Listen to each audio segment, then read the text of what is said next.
Salam, selamat pagi, Bapak, Ibu, dan saudara-saudari yang saya kasihi dalam Yesus Kristus.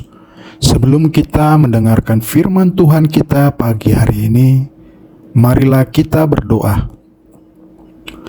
Kasih karunia dan damai sejahtera dari Allah Bapa kita dan dari Tuhan Yesus Kristus menyertai kamu sekalian. Amin.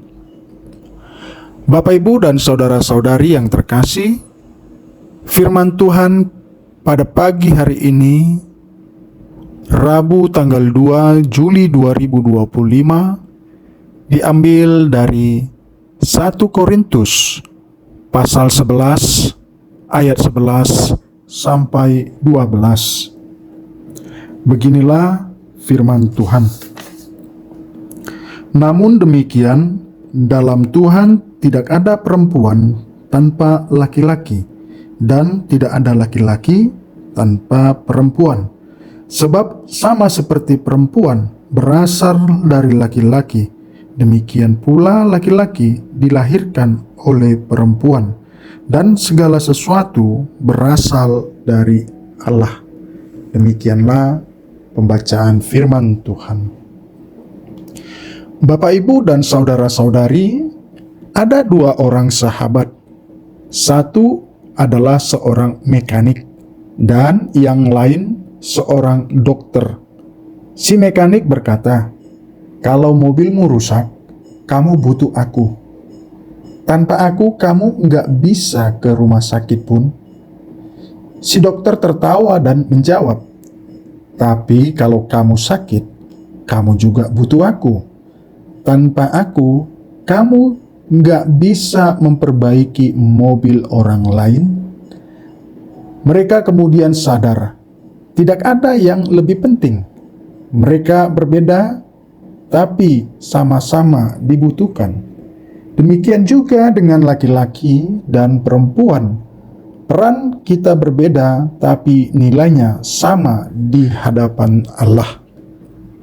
Saudara yang terkasih, Korintus adalah kota kosmopolitan yang multikultural dan memiliki beragam praktik sosial dan keagamaan.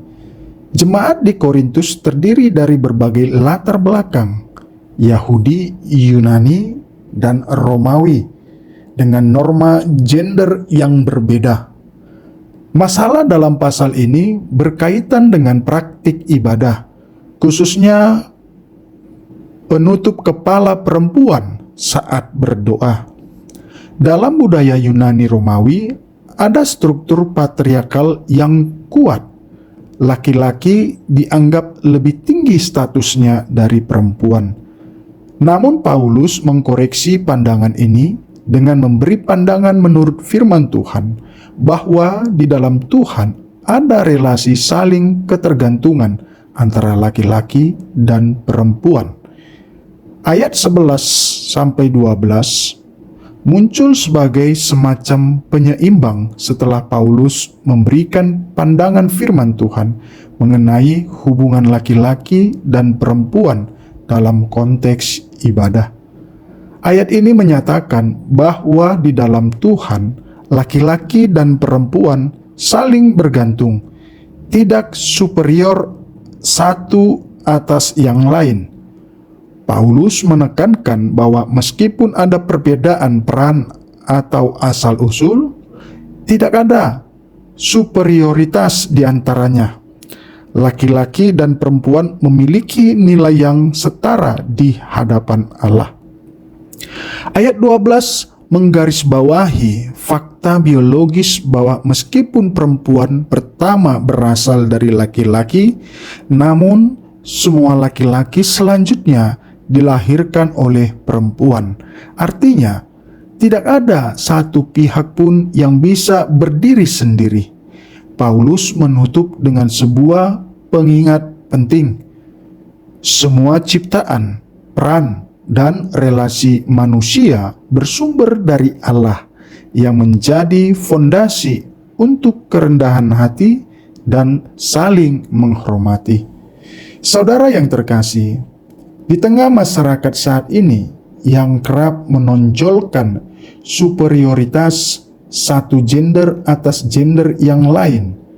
Paulus mengingatkan kita bahwa dalam Tuhan, laki-laki dan perempuan bukanlah pesaing atau lawan, tapi partner dalam karya ciptaan dan rencana Allah. Ayat ini mengajak kita untuk merenungkan relasi yang saling melengkapi dan menghargai satu sama lain.